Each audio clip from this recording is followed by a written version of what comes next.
بسم الله الرحمن الرحيم. الحديث خطير والقضية مهمة. أبناؤنا يموتون على غير صلوات. بل حتى الشيب تعاونوا في أدائها.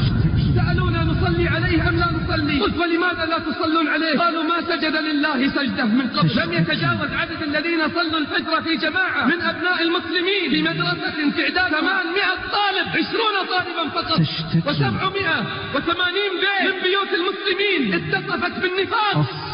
أنا في البيت لا أصلي أيضا، وأهلي كذلك لا يصلون. فخلف من بعدهم خلف أضاعوا الصلاة واتبعوا الشهوات فسوف يلقون غيا. كيف يتغير الواقع؟ كيف يتبدل الحال وأمتنا ضيعت الصلوات؟ يا جبريل تضيع أمتي الصلاة. 5 صلوات من أداه حيث ينادى بهن كن له نورا وضياء وبرهانا يوم القيامة، ومن ضيعهن فلا يلومن إلا نفسه. أقم الصلاة كما يريد الله، لتبلغ الرضوان دون رضاه.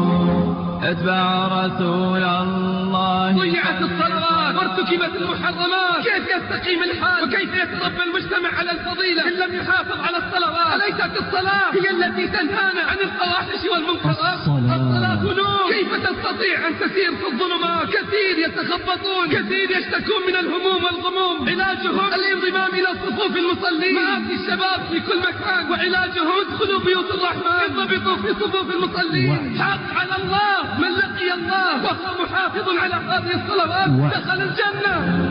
واسجد وعفر أنفك الغالي وقل بالدمع يا الله يا الله. اتقوا الله عباد الله وحافظوا على الصلوات وانتهوا عن الفواحش والمنكرات.